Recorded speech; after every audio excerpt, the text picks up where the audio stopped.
Boa tarde, que haja paz na sua casa, que haja paz na sua vida.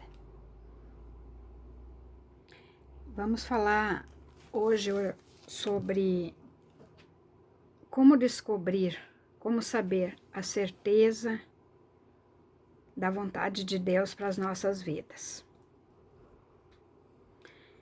É o reflexo da imagem de Deus em nós. Muitas vezes caminhamos em uma direção pensando que estamos fazendo a vontade de Deus e não estamos fazendo a vontade de Deus. Vocês têm me perguntado no grupo, têm me perguntado nos comentários do canal, como saber qual é a vontade de Deus para a minha vida. Hoje nós vamos falar um pouquinho sobre a falsidade do homem e a veracidade de Deus. Eu quero falar sobre 2 Coríntios 3:18.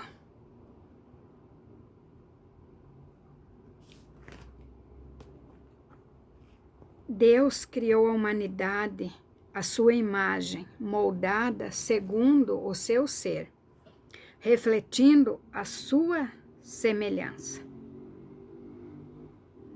Que conceito magnífico Paulo traz para nós.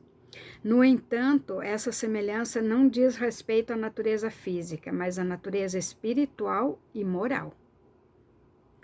Em que sentido somos semelhantes a Deus? Somos capazes de nos comunicar e, ao fazê-lo, podemos abençoar ou amaldiçoar alguém. Tiago 3:9. Somos criativas e criativos, e somos criatividade. Veja bem, somos criativas e criativos, e nossas criatividade nos dá a alegria e a satisfação. Provérbios 31, 12 e 22. Nós vamos estar lendo todas essas referências. Primeiro eu vou dar um esboço do que nós vamos falar sobre o que é a imagem de Deus e o reflexo dela em nós. Temos emoções e sentimentos, ansiamos por relacionamentos e comunhão. Salmo 16:11. Discernimos entre o certo e o errado. Isaías 6:5. Agimos e somos responsáveis por nossos atos. João 3:18. Ansiamos estar junto dele. Maria sentou-se aos pés de Jesus, a fim de ouvi-lo, e Jesus deixou claro que ela estava fazendo algo importante. Lucas 10:42. Deixou claro que ela estava fazendo algo importante, apesar do relacionamento íntimo original entre Deus e a humanidade ter sido rompido pela queda do homem, em Gênesis 3, 5 e 7. Ao longo das eras, Deus tem trazido seus filhos para junto de si e enviou seu Filho para que pudéssemos ser reconciliados com Ele e nos tornar filhas e filhos dele, seus herdeiros. Romanos 8, 14 e 17. Sua imagem pode se refletir em nós por meio de Cristo. Essa imagem readquire o seu devido foco para que a glória de Deus resplandeça através dela. Vamos ver também Gênesis 1:26. Vamos ver Gênesis 9:6, Salmo 100, versículo 3, Efésios 4:24. E nós temos aí o caráter bíblico do homem e da mulher. Temos tópicos de complementaridade, a queda da criação, a feminilidade e a masculinidade. É uma série de vídeos que começa hoje e nós vamos estar tratando de todos esses assuntos. Vocês têm perguntado muito para mim, como saber qual é a vontade de Deus? Como saber se Deus vai restaurar ou não o meu casamento? O seu casamento, no caso, porque eu não luto por restauração. É uma dúvida que ronda os nossos pensamentos, as nossas cabeças, né? E cada caso é um caso. Porém, o que eu posso trazer para vocês é uma reflexão sobre os propósitos de Deus e sobre a vontade de Deus, e quem vai analisar se o seu casamento foi um propósito de Deus ou foi um propósito do seu coração é você. Posso, às vezes, talvez até te ajudar numa terapia, numa conversa, né?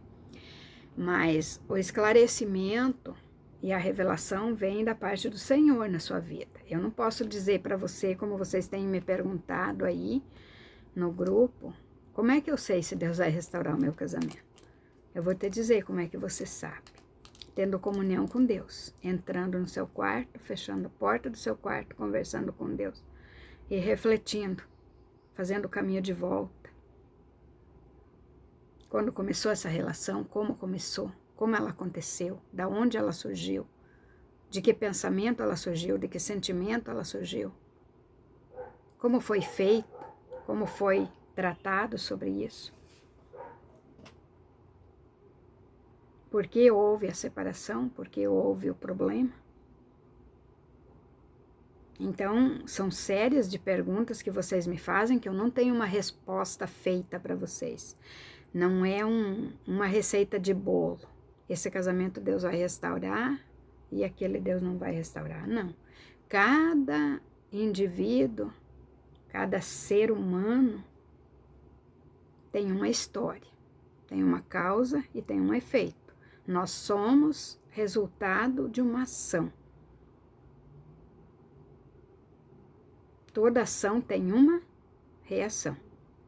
Então, se a reação do seu matrimônio, do seu namoro, do seu noivado, do seu relacionamento com o seu chefe, com o seu líder, com a sua igreja, com o seu filho, com a sua filha, com a sua nora, com o seu genro, ele está tendo um desfecho que não é o que você esperava, então você tem que buscar qual foi a ação que trouxe essa reação. Acho que eu me fiz explicar, né?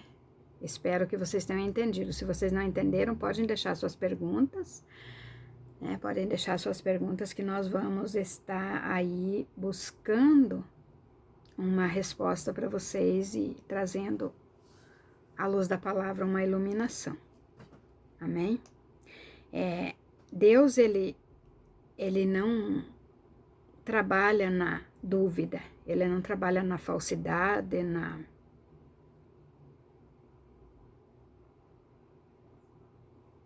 na luta ele não te castiga, não é um castigo de Deus, Deus não castiga ninguém, né? Deus salva os retos, porém Deus, ele é justo, né?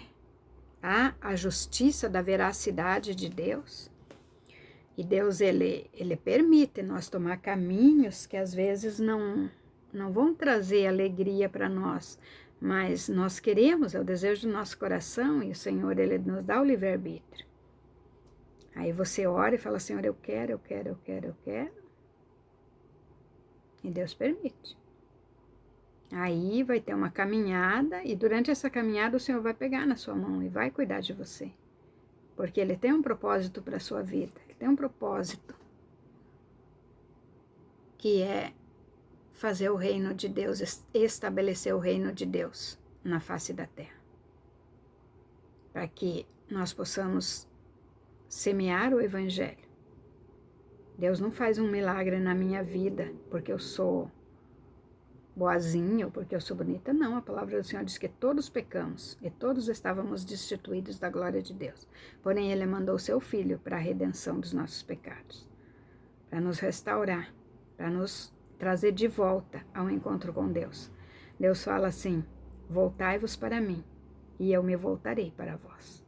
Não é Deus que se afasta de nós, é nós que nos afastamos de Deus, com as nossas suposições, com as nossas verdades, com os nossos achismos, né? Nós lemos, pegamos um versículo isolado da palavra de Deus e lemos aquilo ali, trazemos aquilo como uma verdade para a nossa vida, para querer questionar a Deus, querer barganhar com Deus. Esta é a palavra. Você fala: não, Senhor, mas está escrito na tua palavra. Mas Jesus foi tentado por Satanás. Exatamente assim. Satanás dizia para ele: mas está escrito que você é filho de Deus, que você pode dar ordem aos anjos a teu respeito, você pode se atirar daí. E Jesus rebateu ele com a palavra. Jesus disse assim: também está escrito: não tentarás o Senhor teu Deus. Também está escrito: nem só de pão viverá o homem. E quando Satanás se retirou, os anjos o chegaram e o serviram. Muitas vezes Deus tem uma bênção grande, imensurável para te dar, que vai te dar toda a alegria que você correu atrás a vida toda. Vai te dar toda a satisfação. Mas você quer a tua vontade. Isso é meu, é do ser humano, é nosso, né? Filhos, normalmente os filhos barganham com a gente. A gente fala assim: ah, filho, se você passar no final do ano, eu vou te dar uma bicicleta, eu vou te dar aquilo que você quer, vou te dar a viagem que você quer. Aí o filho começa: não, mãe, pode me dar, porque eu vou passar, com certeza eu vou estudar. Você quer a bênção antecipada. Mas o pai, como sabe que se ele der a bênção, o filho não vai estudar, e ele tem que manter a palavra dele, porque ele é autoridade sobre aquele filho, aí você vai colocar o seu filho na pressão de estudar. Se você estudar, se você passar com tal nota, você vai ganhar o que você quer no final do ano. E o filho vai lutar esse ano todo contra esse pai para querer receber esse presente antecipado. Assim somos nós com Deus. Deus tem uma promessa, Deus te fez uma promessa, porque em algum momento Deus te fez uma promessa, senão você não estaria neste canal. Você não estaria ouvindo a voz de Deus. Em algum momento Deus te fez uma promessa. Deus te fez um chamado. Mas você não entendeu o chamado de Deus. E aí você começou a barganhar com Deus. Senhor, me dá isso que eu faço isso. Senhor, me dá aquilo que eu faço a tua obra. Me dá aquele outro que eu... Me dá um bom salário, me dá um bom emprego, me dá uma prosperidade que eu vou ofertar na tua obra, eu vou dar o dízimo, eu vou ajudar os pobres. Porém, a Bíblia não diz que é Deus que tem que dar. A Bíblia diz que é dando que se recebe. É quando nós damos o nosso tempo para Deus, é quando nós damos a nossa fé, a nossa confiança para o Senhor, que retorna para nós a graça de Deus e a bênção. Quando nós somos bênção na vida dos outros, Deus, ele traz a bênção para nós. A palavra do Senhor diz assim que as bênçãos do Senhor te alcançarão. Se nós formos ler Deuteronômio 28, nós vamos ver que tem as bênçãos da obediência e as maldições da desobediência. Deus, ele não é um Deus injusto, que você faz a vontade de Deus, que você crê nele, que você faz tudo certo como Deus ordenou e Deus vai te castigar. Não, a palavra do Senhor diz assim: Deus salva os retos e castiga os ímpios. Salmo de Davi, Salmo 11. Retos de pensamento, retos de coração, retos de sentimento. Retos com Deus, Senhor. Se tu é o meu Senhor, se tu pagou pela minha vida, eu tenho que fazer a tua vontade, eu tenho que te servir. De corpo, alma e espírito. Deus não divide a glória dele com ninguém. Com ninguém. Vamos ler o Salmo 11 para ver como é que Deus trata os retos e como é que Deus castiga os ímpios? No Senhor confio, como dizes, pois a minha alma. Foge para a tua montanha como pássaro. Porque eis que os ímpios armam o arco, põem as flechas na corda, para com elas atirarem as ocultas aos retos de coração. Veja bem, eu vou ler de novo. Porque eis que os ímpios armam o arco, põem as flechas na corda, para com elas atirarem as ocultas aos retos de coração. O inimigo nunca vai chegar para você dizendo assim: eu sou teu inimigo, eu vim aqui para destruir a sua vida. Não, ele vai chegar como um bom pensamento, como um bom sentimento, como uma boa proposta de emprego, como uma boa proposta de negócio. Ele vai chegar com algo sobrenatural para você pensar que é Deus. Porque se você pensar que é o inimigo, você não vai cair na cilada. Então aqui está dizendo que o ímpio, ele arma o arco e põe as flechas na corda para com elas atirar as ocultas. Ele arma o laço para você. Ele te apresenta um prato. Um prato lindo, maravilhoso, é uma bênção.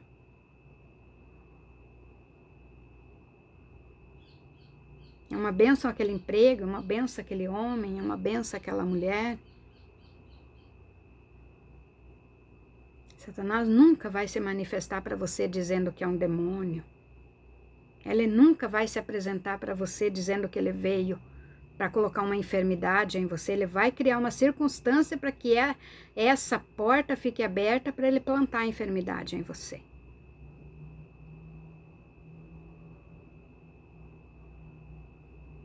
Ele se esconde em laços, em pratos, em sofismas, em mentiras que parecem verdade. Ele usa a palavra de Deus para confundir os fiéis.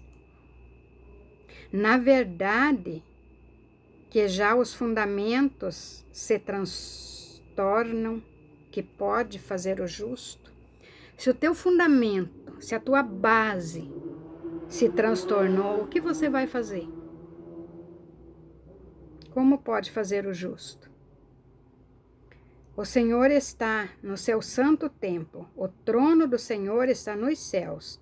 Os seus olhos estão atentos e as suas pálpebras provam os filhos dos homens.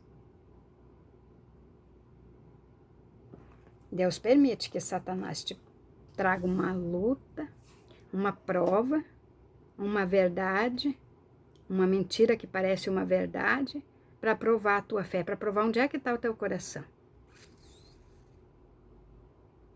Porque dizer que tem fé em Deus, todos nós temos. Porém, confiar no Senhor é outra coisa muito diferente. Todos nós cremos que Deus existe, que Deus fundou todas as coisas, que Deus fez o céu, a terra, os animais, fez separação entre o dia e a noite, fez separação entre a porção seca e a porção molhada. Deus criou o homem do pó da terra. Tudo isso é crer naturalmente. Porém, crer que a palavra do Senhor é viva e eficaz e que ela chega na nossa vida como uma espada de 2 gumes para tirar tudo aquilo que são os nossos conceitos, os nossos preconceitos, as nossas verdades, que não estão baseadas na palavra, mas que são escondidas atrás de uma palavra que está na palavra do Senhor. Não sei se eu estou conseguindo me fazer entender, se vocês estão conseguindo entender. Gostaria que vocês comentassem sobre isso, ou no chat, ou no grupo. O Senhor prova o justo, mas a sua alma aborrece o ímpio e o que ama a violência. Sobre os ímpios fará chover laços. Veja bem. Permissão de Deus. Sobre os ímpios fará chover laços, fogo, enxofre evento tempestuoso, eis a porção do seu copo. Tem pessoas que eles não vão ter um futuro com Deus. Eles nunca vão crer, eles nunca vão aceitar o sacrifício de Jesus. Então a porção deles é só nessa terra. Então você olha às vezes para uma pessoa, nossa, aquela pessoa não crê em Deus, não obedece, e ela tem tudo nessa terra. Ela tem uma família abençoada, ela tem casamento abençoado, ela tem carro, ela tem emprego, ela tem casa, ela é próspero. Porém, ela não anda com Deus. E eu que ando com Deus, estou sofrendo, estou passando por luta, estou passando por angústia. Será que Deus é um Deus injusto? Que castiga o filho que anda na retidão e dá tudo para o ímpio? Veja que contradição, né? Mas não, Deus ele não é injusto. A palavra do Senhor diz que ele castiga o filho que ele ama. Nós tomamos caminhos que iriam nos levar à perdição, iriam nos levar ao contrário do propósito que Deus tem para a nossa vida. Então Deus vai permitindo determinadas lutas na nossa vida para nós nos voltarmos para Ele. Porém, aquele que nunca vai ter parte com Ele, a porção dele, do copo dele, é só nessa terra.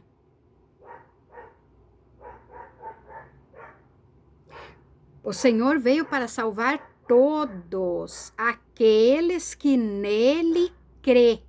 O Senhor não disse que ia salvar todos. Ele disse que todo aquele que crê e for batizado será salvo. Porém, o que não crê já está condenado. Então, a parte dele será só nessa terra. Então, é justo que ele tenha uma vida regalada nesta terra. Porque Deus, ele é justiça. Amém? Não sei se vocês conseguiram entender. Quero que vocês comentem. Porque o Senhor é justo e ama a justiça. O seu rosto está voltado para os retos. Nada do que você passa hoje no seu deserto, do que eu passo hoje no meu deserto, passa despercebido aos olhos de Deus. Ele está permitindo. Ele está permitindo para nós acrescentar nossa fé, para provar nossa fé nele. Tá? Mas como é que Deus prova a nossa fé? Deus prova a nossa fé da seguinte maneira. Eu quero uma viagem. Mas o Senhor sabe que aquela viagem vai trazer um transtorno para mim e talvez até a morte. Você acha que Deus vai me dar aquela viagem? Eu vou lutar por aquela viagem. Eu vou teimar com Deus. Eu vou dizer, eu quero, Senhor, eu quero. Eu quero. Senhor, me dá porque eu quero aquela viagem. O Senhor tem poder, não existe nada impossível para o Senhor. E eu tenho fé, e tudo é possível ao que crê. Nós usamos a palavra do Senhor para pressionar Deus a fazer a nossa vontade. E Deus jamais vai deixar ser pressionado pelos filhos. Então ele vai nos abandonar, nossa própria sorte. Ele vai ficar nos guiando, nos cuidando, livrando da morte, porque ele tem um projeto. Aí a gente pega, vou tentar fazer aquela viagem, eu vou lá, não consegui, porque aquela viagem é cara, e eu vou, tento um crédito. Aí eu parcelo aquela viagem, mas eu não tenho condições de pagar aquela viagem. Mas eu tenho fé. E tudo é possível ao que crê. Tá entendendo como é as mentiras que parecem verdade? Aí você vai e arma uma armadilha para você. Aí precisa um fiador para aquela dívida que você vai fazer para fazer aquela viagem. Ou precisa um cartão de crédito que você não tem, aí você empresta um cartão de crédito do teu familiar. E você fica preso naquela situação.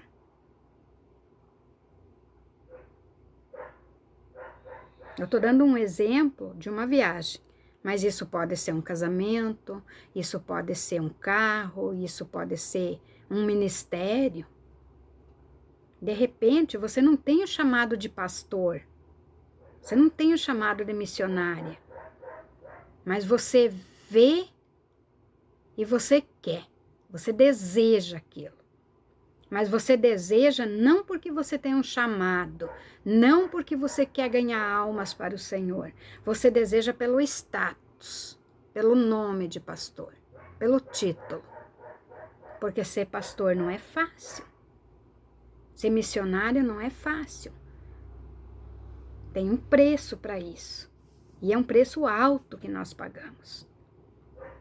Eu vou dar um exemplo do que é ser um pastor para vocês. Ser um pastor é guiar um rebanho. Esse rebanho é um rebanho de ovelhas. Porém, a ovelha, ela tem 8 graus de miopia. Ela não enxerga. Sabe o que é 8 graus de miopia? É uma ovelha. O olho de uma ovelha tem 8 graus de miopia. Aí esse pastor tem que juntar o rebanho e conduzir essa ovelha. Porém, essa ovelha, ela segue o seu pastor pela voz. Ela conhece a voz do seu pastor. Tremendo isso, né? Eu, quando entendi isso, gente, fiquei maravilhada. O que é ser um pastor? É guiar um rebanho de cegos. Um rebanho de ovelha que tem 8 graus de miopia espiritual.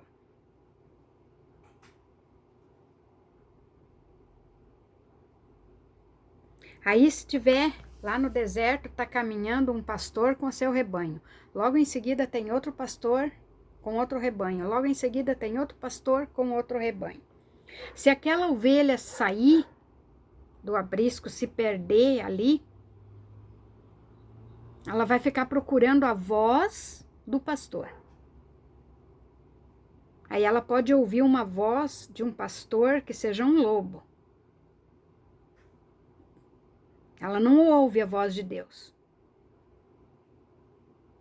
Ela não ouve a voz do seu pastor, porque ela se dispersou daquele rebanho, ela está longe do seu pastor.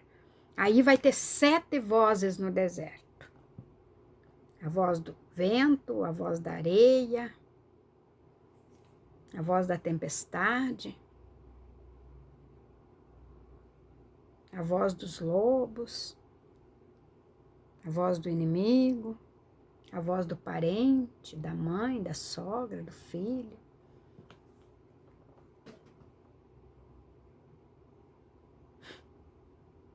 É tremendo, né? É tremendo. E aquele pastor, a Bíblia diz assim, que ele pega aquelas 99 ovelhas e deixa no aprisco e vai pelas montanhas daquele deserto procurar aquela uma que se perdeu. Mas aí você é uma ovelhinha e você entra na igreja e você olha que missão linda tem esse pastor, eu quero ser igual a ele.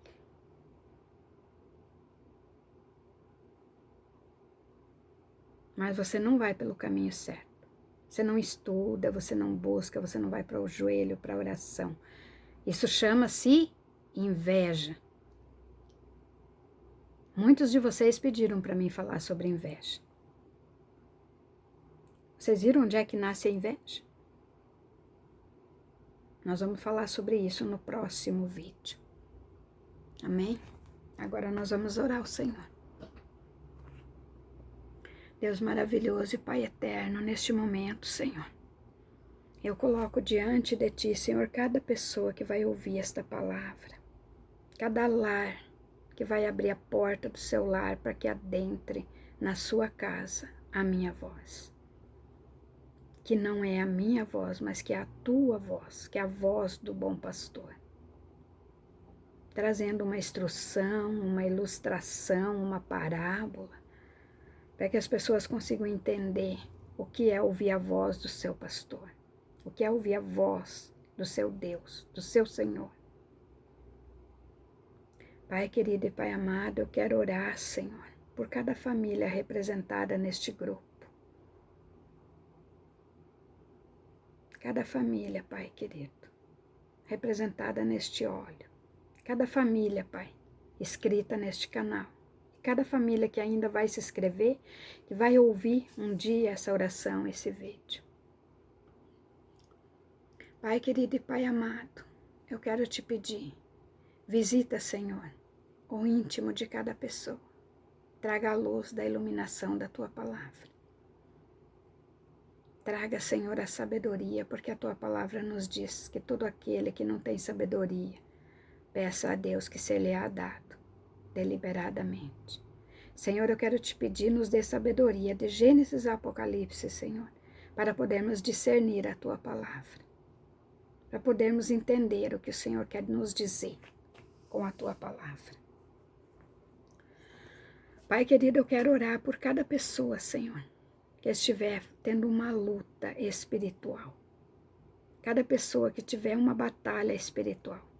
Cada pessoa, cada ovelha que se perdeu da sua voz. Que hoje ela possa ouvir a sua voz e retornar ao seu aprisco.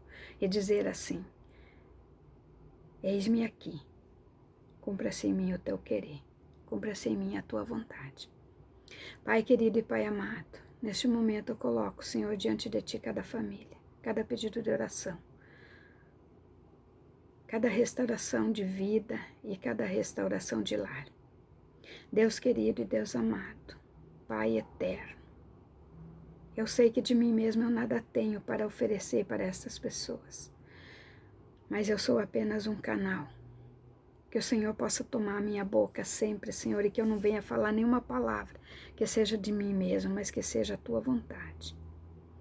Porque a Tua palavra, Senhor, ela não volta vazia, mas antes ela faz o que lhe apraz.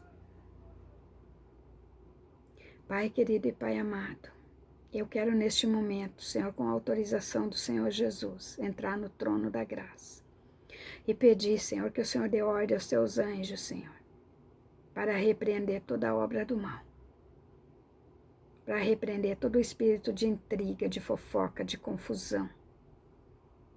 Meu Deus e meu Pai, que neste final de semana todo o espírito de tristeza seja repreendido pelo poder da oração. E que a Tua alegria chegue, Senhor, que a paz chegue, que o conforto para as almas cheguem, Senhor. Meu Deus e meu Pai, eu coloco nas Tuas mãos, Senhor, cada família, cada pessoa, cada alma representada aqui por uma foto, por um certidão de casamento, por uma restauração. Restauração, Senhor, primeiro da nossa individualidade contigo, Pai, da nossa comunhão contigo, porque ninguém vai ao deserto porque está em comunhão contigo, ele vai ao deserto porque ele se perdeu no meio do caminho, ele deixou de ouvir a Tua voz e começou a ouvir a voz de lobos, a voz de aves de rapina, pastores que se dizem pastores, mas são aves de rapina. Pai, ensina-nos a discernir a Tua voz, ensina-nos a entender o Teu querer e ensina-nos, Senhor, a nos humilharmos na Tua presença para recebermos a graça da iluminação divina da Tua palavra. Eu oro e entrego esta oração, esta palavra, nas Tuas mãos e todas as famílias representadas neste canal. Entrego a minha família em Tuas mãos, Senhor. Entrego meu filho, minha nora, meus netos, netos de sangue, netos de coração. Entrego meus irmãos, meu irmão, minha cunhada, meus sobrinhos. Entrego a minha irmã, meu cunhado, as minhas sobrinhas e entrego toda a minha parentela e toda a parentela dos Teus filhos que estão representados neste canal. Que eles possam ser agraciados pela Tua presença, pela graça da salvação. Abre o entendimento, Senhor, deles, abre o DNA e molda o nosso caráter, Senhor, segundo o caráter de Cristo, para que nós venhamos, Senhor, amar o nosso próximo como a nós mesmos. Eu entrego, Senhor, em Tuas mãos a minha vida, a vida das pessoas que convivem comigo, dos meus clientes. Eu entrego, Senhor, a vida financeira deles em tuas mãos. Senhor, abençoa que eles venham, que eles possam me pagar pelo meu trabalho. Traga pessoas, Pai, que precisem do meu trabalho, mas que tenham dinheiro para pagar pelo meu trabalho, porque é a minha sobrevivência.